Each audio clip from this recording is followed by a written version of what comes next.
Welcome everybody. This is almost 7 o'clock, just past 7 o'clock on the Eastern time. And thank you everybody for taking time out of their schedules. I know these are tough times and it's hard to, devote time in the end of the day. Everybody's got busy lives and, everybody's, sort of caught at home, which gets us, all wound up. But this is a great time to get educated. I believe this is a great time to invest in yourselves. And this is the purpose of this webinar here. And like I was just said before, my goal is to bring some experts on these webinars so that we can learn from them and have them share their wisdom and ask them questions. So the format for this is pretty simple. We'll go through a small presentation, then open it for Q&A. With that said, let me just go to the next slide. So just some housekeeping rules. Everybody's on mute here. Automatically, the Zoom puts on mute. This is a webinar format. If you have any issues with the audiovisual, just type it in the chat box. For question and answers, I would like to hold them to the end so that we can go through the presentation smoothly, and then we'll have plenty of time for Q&A, I promise that. And if we cannot get through all the questions, we will get back to you with all the answers. We'll know no question will be left behind. Do not type your question in the chat box because I'll be just monitoring the question and answer box, so that way we'll keep it easy. This webinar will be recorded and will be sent out to all the registered attendees. And to prevent it from going to spam folder, I just ask you to whitelist my email address, which is raj@smartcapitalmgmt.com. Well, a little bit of disclaimer here. I mean, what you hear today is purely for educational purposes. We are not legal or accounting or investment advisors. This is not an investment advice. This document does not represent an offer to sell or solicit any kind of offer to purchase any security or investment. You can read the rest. I mean, like I said, please consult your own attorney, financial advisor, CPA for legal matter investments and specific tax situation that you would be in. That said, let me introduce you to Mr. Vinney Chopra. I had to compress this into a few slides because he's such an accomplished person, and I'm honored and it's my pleasure to know Vinney for a few months, and we have spent some time together. Absolutely true gentleman. But let's just walk you through what Vinney has, achieved in his lifestyle. Vinney came to this country, from India, from mechanical engineer by trade, with $7 in his pocket, literally. This is a dream come true. This is the American dream that he's lived. He came here. He, did his MBA from George Washington. He used to sell educational books and Bibles door to door. Amazing, right? He's been a husband 40 years. I've met Vinney's wife, Kanchan, lovely lady. Vinney's got 2 great kids, Neil and Monica. Great graduates. Now they're both graduates. Vinney is also a California real estate broker, bought his first single family property 35 years ago. Wow. And he's written multiple e-guides for passive investors. You can read this like on and on and on. Interviewed over 132 hosts in commercial investing. He started multiple companies, all of them successful. He's a general partner in Hilton Garden. I can go on and on. And now Vinney's focus is senior living. That's why he's a partner in the Monial Senior Living. Look at that chart. Oh my God. Oh, let me go back. Can I go back here? What happened? Yeah. Look at where Vinney has been featured. I mean, I'm on a big screen, but that still comes to be short. 132 interviews as of April 2020. All these places he has been featured. So pick one and, type Vinney Chopra and you hear all about his achievements. Vinney has also published 2 books recently. He's going on his 3rd one. The first book actually made it to Spanish language today. Congratulations, Vinney. Another achievement in your cap. This is just incredible. And that's Vinney. A little bit about myself. Again, computer science graduate, just from India, but I came to here with a little more money than Vinney. I came with $1,700. That was just my advance for my gig that I had in the US. So like I said, more than $7, but amazing what Vinney has done. I got my MBA in high tech from Northeastern University. I've worked tech startups all my life. I bought my first condo in 2012 and eventually bought 8 more as I fell in love with real estate. I bought my first multifamily. It was a small 15 unit here in Massachusetts. I made my first passive investment, 151 unit in an apartment complex in Dalton, Georgia. Eventually in 2016, I think it was, I quit my corporate job to launch Smart Capital, and this is what I want to do. Invested in over 650 units in 2019 as both GP and LP. Invited as a guest on multiple podcasts, not as many as Vinney, but hey, I'm getting there. Yes. I'm now a member of a Forbes Real Estate Council. I write frequently on Forbes.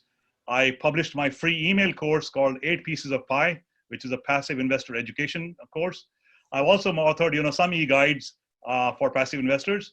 In 2020, I decided to launch, and I'm launching right now, this passive investor mindset webinar series, which this is the first show of. So very excited to be launching this, and this is my first show. So not as many stamps as Vinney, but my 8 pieces of pie, the 3 e-guides that I've written, getting started guide for real estate investors, 50 terms that you must know about real estate syndication, and a due diligence checklist, a 99 question checklist for all passive investors to invest in real estate. With that said, I'm going to turn it over to Vinney, and Vinney, take it on and lead us through what is exactly senior living and why we are talking about senior living today. Sure. Thank you. Thank you, everybody, for joining tonight. It's such a pleasure. I'm in San Francisco Bay Area. We live in Danville, California, and we've been living here for 40 years. Thank you. And it was great to have you. Just recently, I think last year you came, right? Yeah, Raj, and we spent some time here. But, I've been in multifamily for about 14 years. When I became broker in 2005, we had bought, my wife and I bought single family homes, but they were just not cutting the mustard. I mean, they were not bringing the cash flows that we really wanted. We had them all over different states and all that. So in 2005, I made a decision. I need to learn about multifamily. So actually, I'll be talking about multifamily tonight in a niche, which is senior living multifamily. So I've done 28 syndications, like Raj said, and done really well, in cash flows, value adds, things like that. And then now we are very, very fired about senior living because of the tsunami. It's the silver tsunami that's sweeping through USA and also around the world, by the way.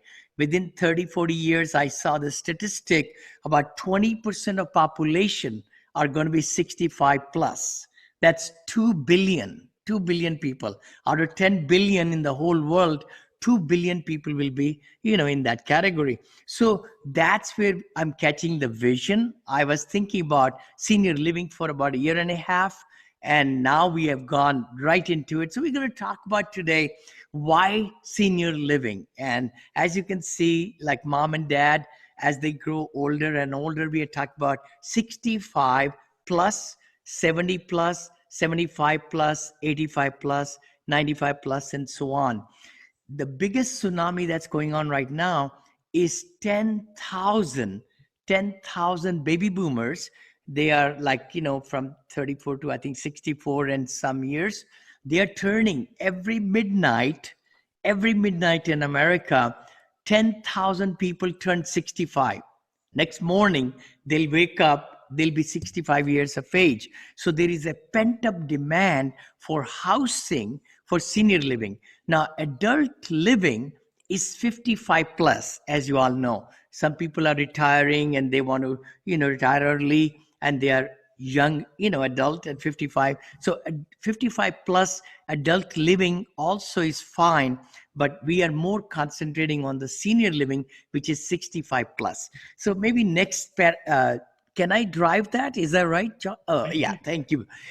I would love to share with you right over here. We are in 2020, the second pie, as you can see the graph, right? Not a pie, a graph, bar graph. And we have 56.4 million. This is all in million people in USA right now. They are 65 years of age, and they'll be increasing. Of course, some might die, but they'll be mostly, with the health, with the exercise and what we are eating and everything. We are projecting, or the data is projecting, 74 million 65 plus in just 10 years. In just 10 years, that's almost like 18 million more people coming, in this next 10 years. and then from to 74 million to 82 million to 88 million to 98, almost 100 million people in USA in next 40 years will be 65 plus. The other factor is right below here, the smaller red color one, the little the bar chart, that is 85 plus. Now that is where assisted living comes in, if I may say that. Most of the time assisted living comes in the 82, 83, 84, when mom or dad, they slip and fall, or they are not able to cook at home and things like that, so they need some assistance. And that's the market that we are going to talk about today. So it's 6.7 million, and it's going to go to 9.1 million, almost 50% increase. 50% increase in the next 10 years, and then 14.6, and almost 20 million people will be in the 85 plus range. And as we go, there are some nice different places where we have taken these statistics. You could all see them. And the next one will kind of take you to the demographics of 75 plus. Same thing, as the 65 is increasing, 85 is right there, 75 is also in the middle, which is like growing from 2020 of 23.3 million, all the way to 28 million, then 34. Now these are again 5-year increments, so please see that it's 5 years. But at the same token, in 2060 we'll have almost 50 million in the 75 plus also. So there is a big pent up demand for the housing for these special need people. Let's just say that, right? The next graph, we have tried to show again the shortage, what the statistically, what kind of permits people have been putting, and how many people are there to build these, or to rehab, or convert. That's the third one, right? Taking the multifamily, which is already there, and to be able to convert it for senior livings and things like that. It's going to have a very big shortage. No matter what we look at it, there's going to be a huge shortage of units in USA. And we are right at about 2020, right about here. So we are seeing that even right now we are in the deficit, but then we're going to go into big shortage. So let's just kind of talk about the supply and demand. We already know that the trend is pointing in that direction. So I think we can maybe talk about why there is pent up demand, first of all. Then the other part is what segment. You see, as you are thinking about getting into it or investing in it or things like that, you want to see what are the risks involved also, because in senior living, a lot of liabilities are there. I'm sure a lot of you have heard about it. Oh no, there is so much paperwork. The state, the government, and city also has a lot of ordinances, things like that. And not only that, also, oh my gosh, what if something bad happens, right? We have heard that all the time. Malpractice, or the nurse didn't give something, and the doctor didn't show up at the right time, things like that. So the next slide, we kind of wanted to segregate. And also, oh, this one is a good one. This is really good one. Actually, what we did was we went back and saw the slides. How is senior living performing as compared to multifamily, and as compared to some other niches, in the marketplace? And that's what we found, that apartments is the yellow one, as you can all see that right there, apartments. And then the total NPI, which is over here, that's the NCRF, total returns. I mean, there's more statistics to it. We don't really want to worry about it. The main thing is that the stabilized senior living, I would love to share with you all. Stabilized multifamily is 90% occupancy. Stabilized senior living is 65 to 70%. It's amazing. because the profits are so high. Because we'll share with you in a little bit how the same space of a multifamily, which is about, let's say, 700 square feet or 800 square feet, if it's in a multifamily, it might get $1,200 rent. But the senior living, because of the assistance and also the commercial kitchen, which is in that particular senior living, there is a whole element of running the operation. So the seniors have to pay almost $3,000, $3,600, or $4,000. Hold on. So the rent for the same unit went from about $1,200 to $3,600. Three times. So that's why the stabilized senior housing performs much better. They are much better. Returns are much better than the apartments. And that is the other thing which really got into my mind about, I would say, about a year and a half back. When I started looking into this segment, I was still buying the multifamily, but we just wanted to see if there is the new way for us to do, get into senior living. So again, if we go to the next paragraph slide, that will show us now what kind of senior living spaces are there. There we go. Oh, wow. Okay, that's a very good one. This is now senior living housing year over year returns. And let's go to the recession that we had in 2007, 8, and 9 and 10. That's where you will see this line going all the way down, even though the multifamily held up pretty good, actually. Didn't really go, but maybe minus 15% year over year, as you can see this little bottom, right there, minus 15%. But let's see the senior housing. Senior housing in 2006, 7, 8, it's just flat, not zero. Then a little bit down, very little right there, very minuscule, maybe minus 1 or 2% year over year returns. But then in 2010 came roaring back, and then it's been positive all the time. So essentially what we saw, a lot of things got hurt. Remember, shopping centers, office space, of course, hospitals, hotels, and, all these, and of course, single family, big crash with the derivatives and all everybody knows about. So 2007, 8, and 9, multifamily held pretty good, not too bad, but a lot of other sectors in commercial lost their shirt, big time shirt, which is probably fixing to happen right now. I mean, this COVID has taken us a V down, and it could be a W, could be a swoosh, like a Nike symbol, a lot of people are thinking, and it could be a U also.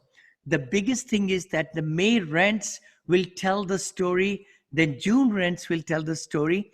But when we open up from COVID, it's going to be, story will be told in September, October, November, where we have delinquencies, and the owners will have to pay the mortgages that got the forbearance for 3 months.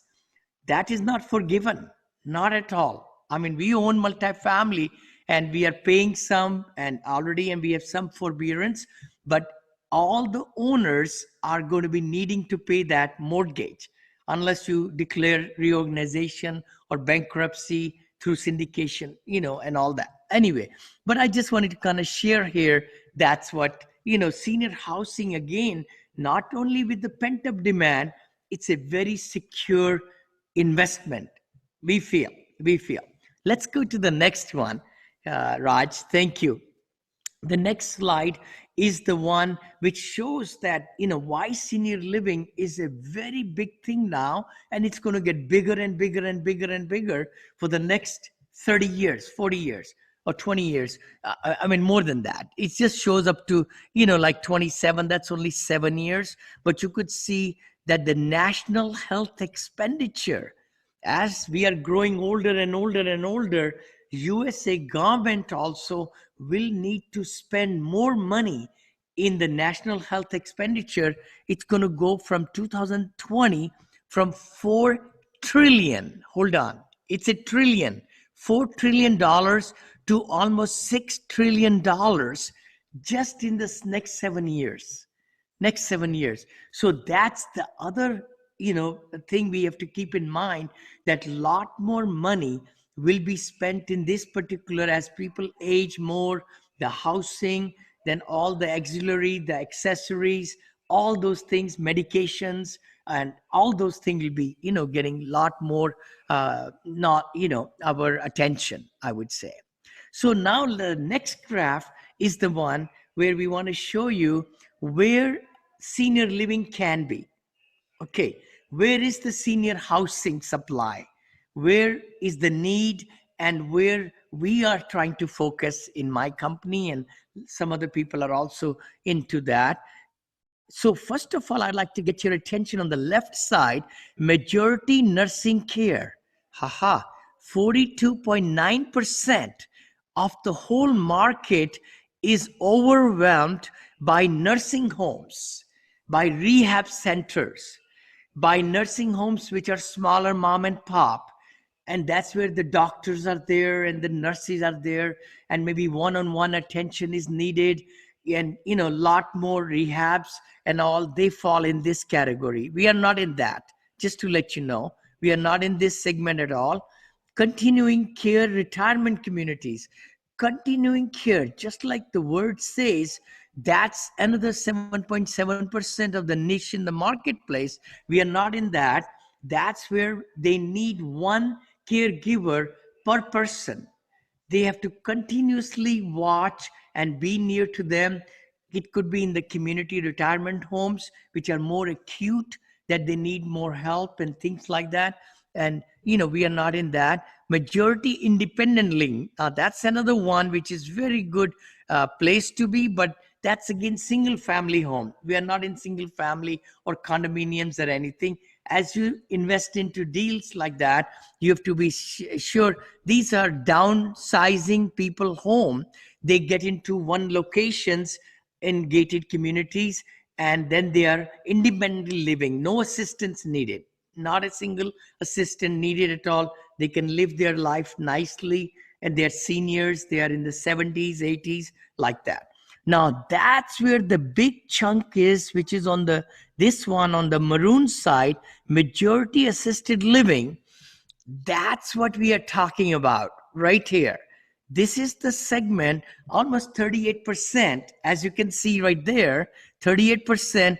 And then if these are in the number of communities right there, that's where is the very first stage when our seniors, they need little bit assistance, very little bit assistance is needed in that segment right there. So that's where we government, I think most of the states require 2 caregivers for 15 people.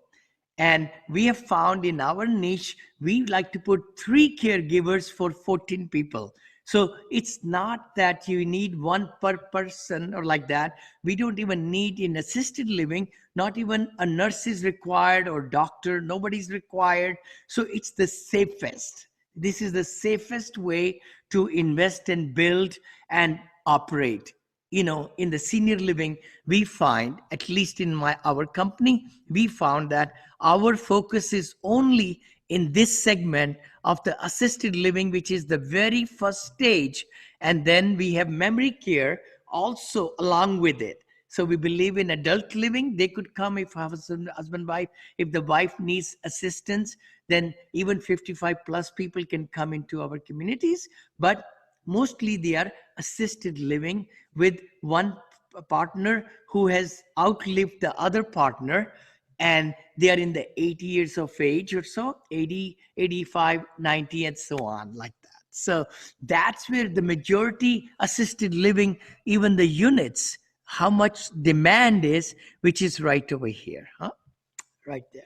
So I think it might be, I don't know if the next slide is talking about some more, but yeah, I would love to give some comparison if it's okay with everybody. The good part is in multifamily, the reason people like multifamily, as you all know, is because we have, 80 units or 70 units or 100 units, then two people leave or four people leave, still we have very high occupancy. Same thing is true in senior living multifamily also. When the seniors come, they get to like the social circle of friends they make in that community, because they are mostly of the similar age and interests and things like that.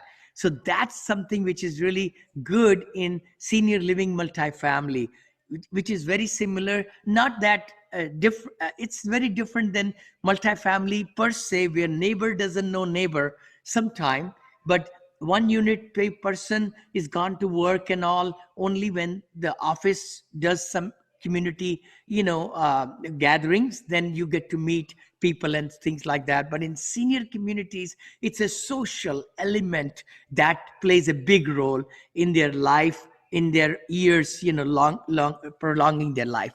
Bigger control over value.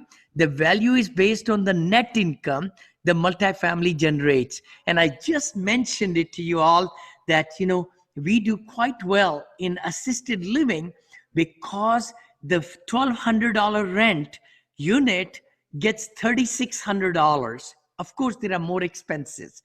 There is chef, there are, commercial kitchen, two kitchens actually, dining halls, caregivers, like almost 65 caregivers, by the way. It's 3 shifts, right, in assisted living. So 65 caregivers and all that, and a nurse, we like to keep it in hours, but that doesn't matter. But the thing is, we can have a higher control on the value of the asset. And the other thing we have found, which you may find with other people, if you're talking to them also, how they are building it, right? But we have found the formula: if you can build it low, then we are able to command high valuation when we get it ready. So that's how the bigger control on the value. Economies of scale, just like you can see that if we have single family homes scattered all over different cities or towns, then we have so many roofs to change, so many boilers to change, so many all that. In the economies of scale is very strong in multifamily. Similarly, in senior living also, it's the same. Next one. Yeah. And I would love to answer a lot of questions after we get scalability is much easier in multifamily rather than purchasing individual properties, just like we talked about. It's just all clustered in one lot, 5-acre lot, 7-acre lot. All the units are there, the rents come. One thing I love, actually, I would love to mention, we didn't mention it here. We love assisted senior living because there is no delinquency. There is no concessions. We get our money 100% collection of rents on the 31st of the month for next month. Because most of the seniors who live in assisted living facilities, they come through revocable trust or through like reverse mortgage, or they have the long-term care plan, or they have their own retirement funds that pay for their living in the assisted senior living. So that's something which is quite different than multifamily, where we chase the rents and we chase the, of course, delinquencies for and put fines and things like that. So that's something which we really appreciate, and we like it as we got to know more about senior living, advantages of it. We are totally loving it. Money's in the bank. 250,000, 300,000 money for 100 units, only 100 units, you get 300,000 collections. That's amazing, as compared to only 120,000. And that also, you have to work so very hard to get that money, right? Forcing appreciation in multifamily property is easier compared to single family. As you all know, many of you know that, I have always promoted. My first apartment I bought was 14 units for $180,000, just about 11 years back, as you can see, and then we bought $52 million one last year, And so it's just that you can scale up pretty good. More curb appeal, fixing things, property that makes more appealing living space to tenants, more income in multifamily assets, especially senior living. I just mentioned it already. We cannot do bill back in the utilities in senior living, which is not a big deal because we collect that already in the fees, right? In the fees in assisted living, you kind of take care of everything for the residents. You take care of laundry, linen, all the 3 meals, snacks, everything is covered. ADLs, daily activities, and going to the transport, everything is all included, along with the luxury features. In assisted senior living, we have found that a lot of people love that because they have nice things in it. They have spas and salons and the movie theaters and also the libraries and things like that, and sometimes swimming pools and things like that. Next slide, please. Yeah. And then how much time it is, then we'll go into question answers, because the main thing is for me to answer some very pointed questions on senior living multifamily. Yeah, we'll Great wrap tax this up breaks. because Oh my gosh. 30, I 35 would minutes passed and we should have enough time. So we'll wrap this up. Okay, thank you, Raj. Thank you. You know, huge tax breaks in multifamily, as you all know. Also, very, very big tax breaks, and I'm here to say that, it's amazing how the laws work in USA. They are built for the, rich and also the real estate owners, because you can pass through the entity all the depreciation effect and everything, so that you can give on K1 for the investors so much passive losses. It's just amazing. And that's with cost segregation, where you are able to write off bonus depreciation, first year depreciation, capex right in the first year, and then you do 5-year schedule, 7-year, 15-year depreciation, and then 27.5. Similar is in assisted senior living also. The reason I'm saying that is because all the furniture, all the appliances, I mean, everything, because we build ground up in our company. But what we have found is you are able to get so much deductions right after you have built it or you have rehabbed, any senior living like that. So that's a very big thing. And then you can invest from your self-directed retirement plans, just like in multifamily. You could also do it in this, in senior, living also. Multifamily properties hold their value, which is true. It really is. Once the property is rehabbed and we add value, we attract the right residents, we call residents, then tenants, it will be attractive to the other investors. And that's what we are finding, that some of the REITs are coming, and they are able to say, okay, we'll purchase your assisted senior living at a very good price. So let's go to the next one, and then hopefully it's question answers. Oh, senior living, huge tax breaks. We just talked about it. Accelerated depreciation is one way we could actually save money for the investors. The other good part is amazing is 1031 exchange. I know a lot of time my investors for the last 14 years have asked me, Vinny, is there a way we could do 1031 into next deal and next deal and next deal? The biggest problem is you need to identify within 45 days a new asset, and then you have to close it in the 6 months, I think 180 days or something. But in the case of assisted senior living, some syndicators like me or others, we have so many going on at the same time. We could take the 1031 money of the investors from one place to next place to next place, so that they don't have to pay taxes at all. So that's a good thing. And then, of course, the money can come from self-directed IRAs, EQRP, 401ks, traditional and Roth, like that.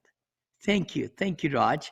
And then, we have also lots of research has been done by our company and Raj. And, there are so many different reports. Marcus and Millichap many of you probably know. Just Google them. You'll find that, Marcus and Millichap Senior Housing Report, Cushman and Wakefield, one of the best, bigger these brokers, CBRE, very big brokers there.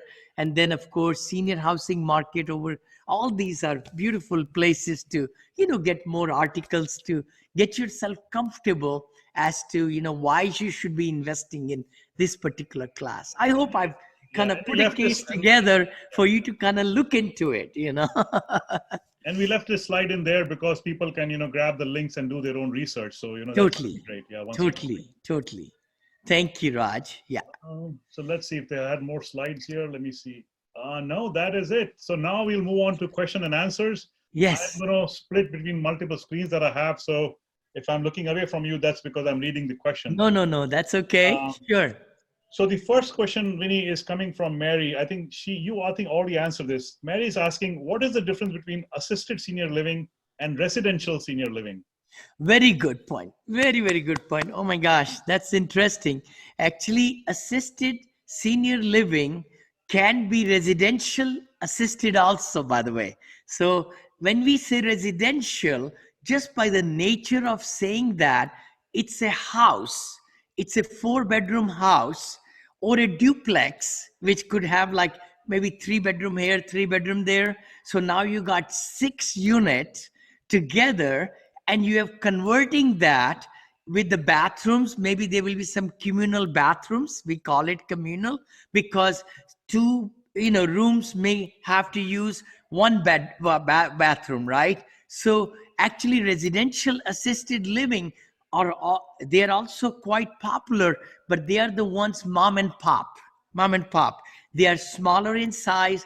They cannot compete with multifamily assisted living, where we can bring the luxuries of, like, I mentioned about salon and the spas and the swimming pool. No, they could have swimming pool in the residential also, but like movie theater, like I said, and other stuff like that. Usually multifamily senior livings are 60 units, 80 units, 100 units. All right. I think it's John who wants to know what are the additional liabilities with assisted senior living. I think you briefly mentioned. I think he's probably trying to ask if there any insurance implications or any other things that you have to worry about in assisted senior living. Wonderful, wonderful.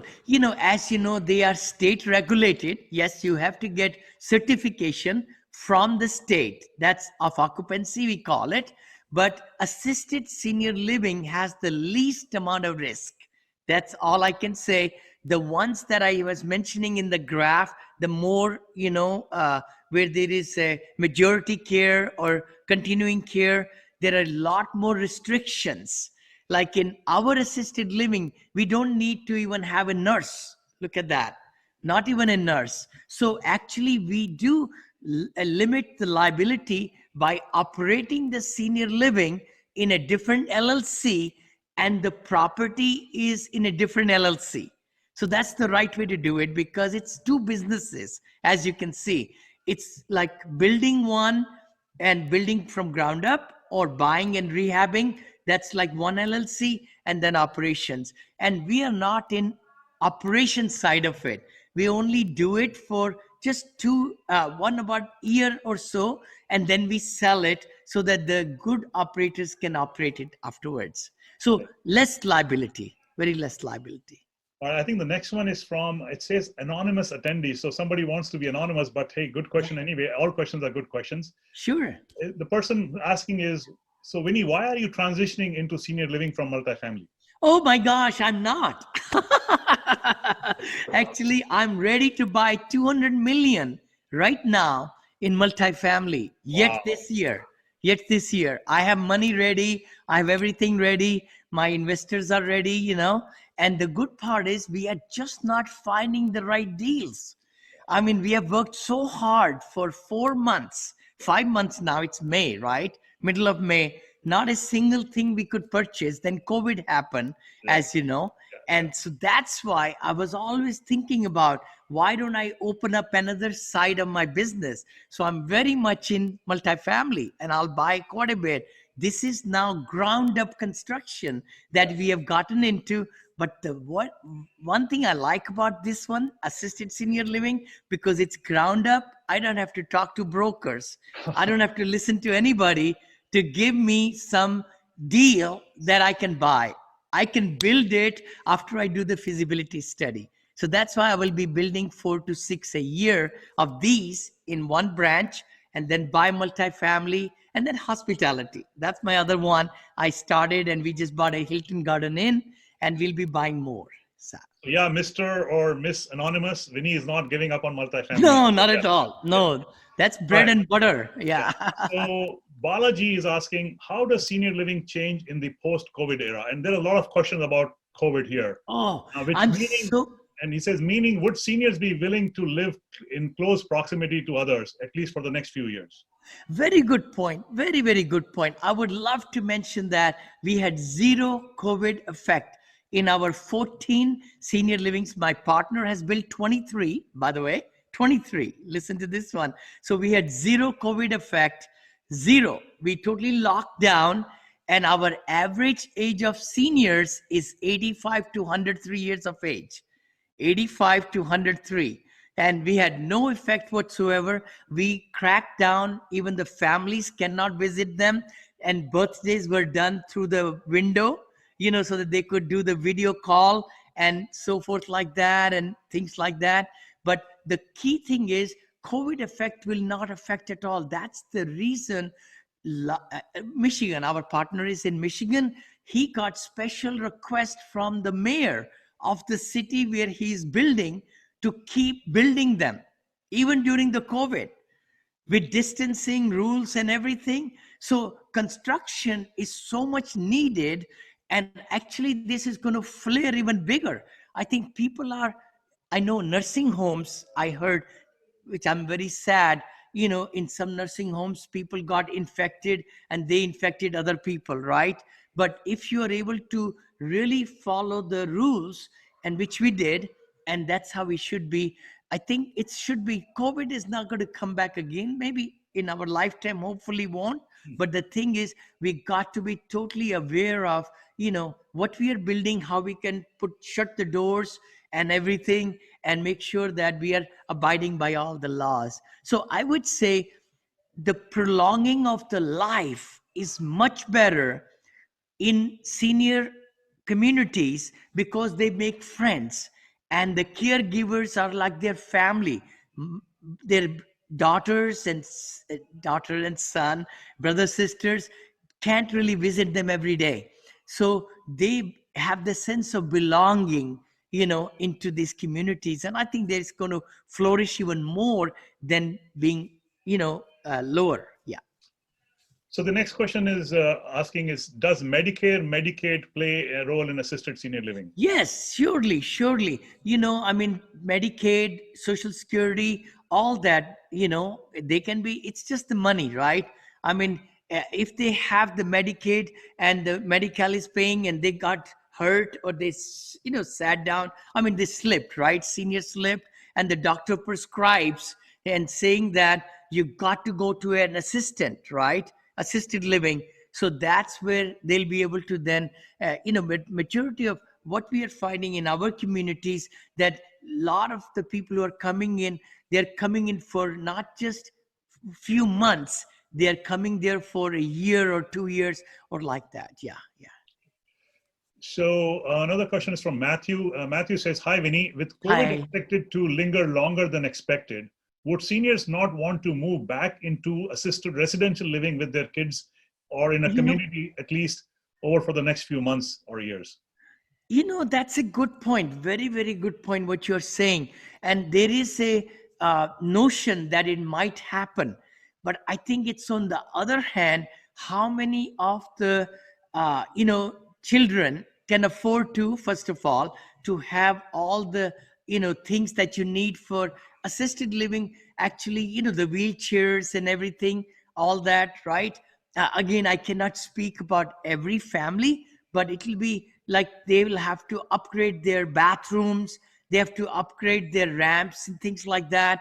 And then also, if husband and wife are working, they need a caregiver who can take care of their family, parents also, right? So, what we are looking at is, to be very truthful, right now, we are doing studies of 6 to 8 months. It takes us 6 to 8 months to just find the right market where assisted senior living will be needed. Hold on, needed, because it takes us 12 to 14 months to build it. So the product is going to come out in 2 years. So if the feasibility study says we need 1,200 units in 2 years in that community, we build only 8 to 10% of it. So actually, it's a big, long, drawn out process, but there is so much shortage for it. That's what I wanted to say. We are not overbuilding, but we are only building only 8 to 9% of the demand, which we think demand is going to go higher in 2, 3, 4 years, right? Renee is asking, Winnie, what geographic markets are you targeting for senior living facilities? Thank you. Thank you. Very good point. We have been kind of really, there is a great book, by the way, The Big Shifts Ahead.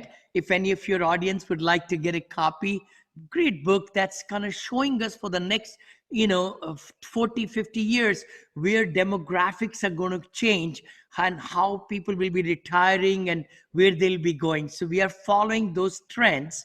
So we are finding from Boston and New York and Washington, D.C. and all, people are moving down to the Virginias, to Carolinas, and to Florida. On that side, Texas is very, very strong.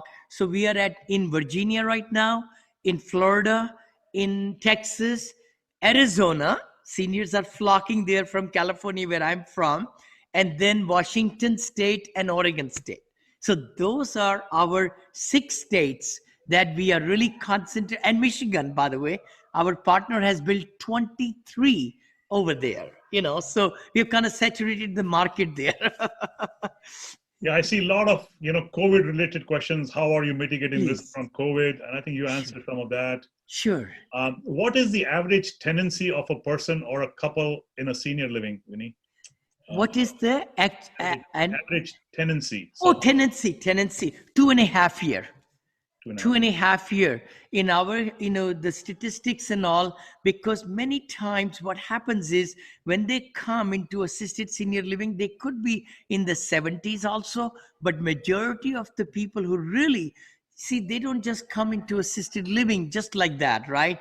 There is a big think through process within their family and everything, and then they come in, so then they become a part of the assisted living, and they love everything is taken care of for them.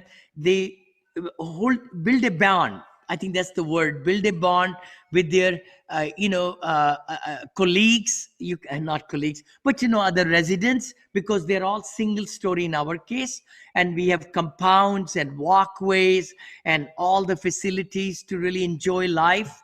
And if they get into Alzheimer or memory care, we have a portion of our own assisted living multifamily. We build about 12%, no, 20%.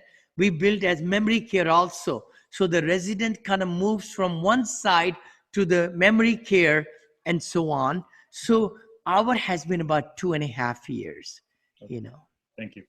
Yeah. Alina says, sorry if I missed it, but how many beds do you typically have in your facility, and what Very is the good point. preferred size range? Very good point. Very good point. See, the thing is, like I was just mentioning, that we only go for 8 to 10% of the demand that our feasibility study people we pay thousands of dollars to.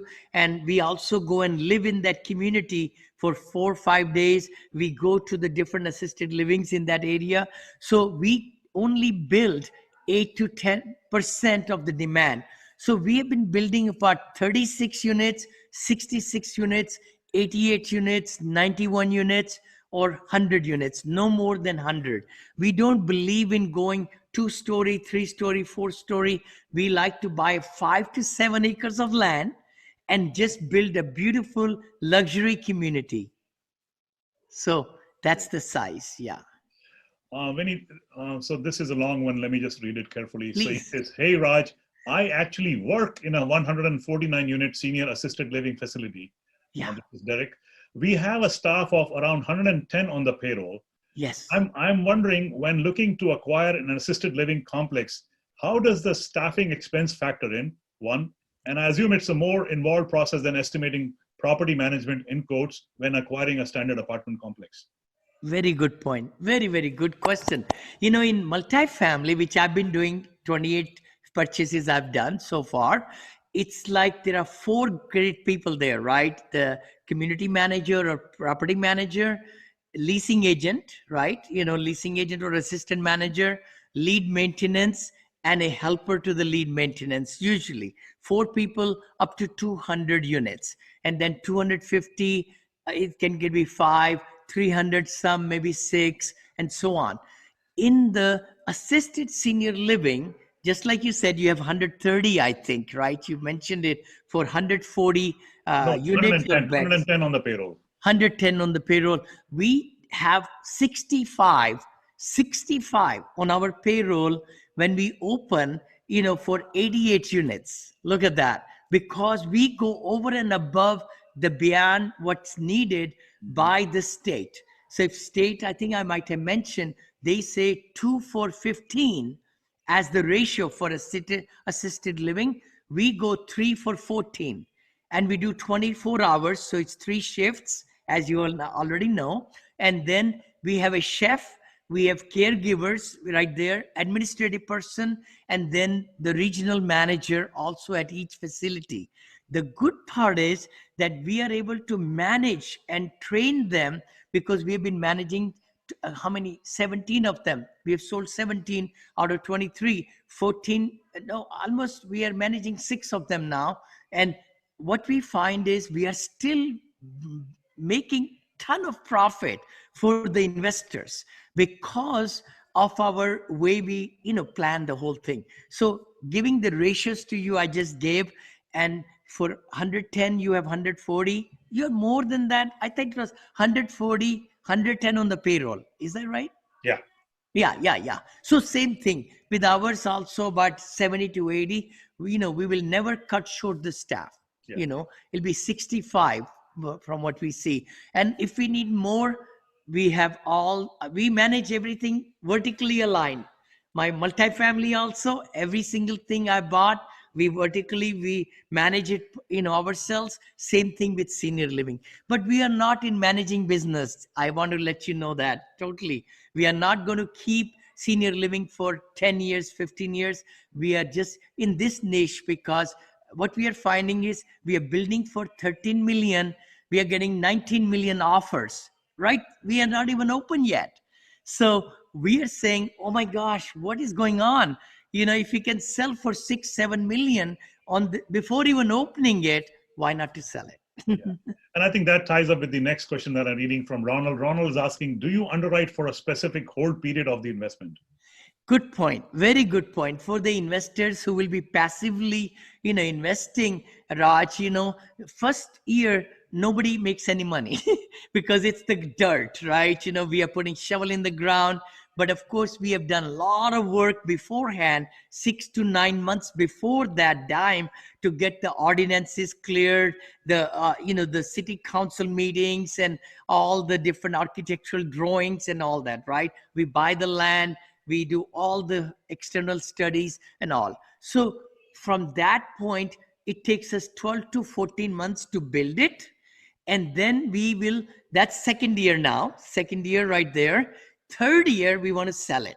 So we only are kind of looking into our communities for 3 years, from shoveling in the ground and then up to sale.